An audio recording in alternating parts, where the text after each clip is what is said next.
Thanjai morning star பள்ளியின் 30ஆம் ஆண்டு விழா தமிழரசி திருமண மண்டபத்தில் சிறப்பாக குழந்தைகளின் ஆடல் பாடல் நிகழ்ச்சிகளுடன் நடைபெற்றது. தஞ்சையில் சிறப்பாக கல்வி சேவையாற்றி வரும் மார்னிங் ஸ்டார் மெட்ரிகுலேஷன் பள்ளியின் 30ஆம் ஆண்டு விழா 2 பகுதிகளாக காலை முதல் மாலை வரை நடைபெற்றது. காலை பகுதியில் ப்ரீகேஜி முதல் கிரேட் 2 வரையிலும் உள்ள மாணவ மாணவியர்களின் கலை நிகழ்ச்சிகள் நடைபெற்றது. நிகழ்ச்சியில் வெற்றி பெற்றவர்களுக்கு மருத்துவர் ராதிகா மைக்கேல், குந்தவி ரோட்டரி சங்க தலைவி Kavitha Kumar, இன்னர்வில் club heritage city Thanjavur தலைவி உமையாள் சுப்பிரமணியம் ஆகியோர் பரிசுகளை வழங்கினர். 2வது பகுதியில் கிரேடு 3 முதல் கிரேடு 9 வரை உள்ள மாணவ மாணவியர்களின் கலை நிகழ்ச்சிகள் நடைபெற்றது. இதில் வெற்றி பெற்றவர்களுக்கு சேம்பர் ஆஃப் காமர்ஸ் தஞ்சாவூர் தலைவர் Maravarman, rotary club of Thanjavur தலைவர் சுப்பிரமணியம், முன்னாள் துணை ஆளுநரும் தஞ்சாவூர் கிரானரி ரோட்டரி உறுப்பினருமான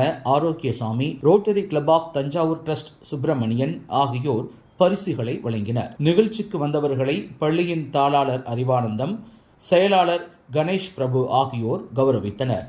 நிகழ்ச்சிக்கான ஏற்பாடுகளை பள்ளியின் ஆசிரியர்கள் செய்திருந்தனர். நிகழ்ச்சியில் ஏராளமான மாணவ மாணவிகள், பெற்றோர்கள் கலந்து கொண்டு சிறப்பித்தனர்.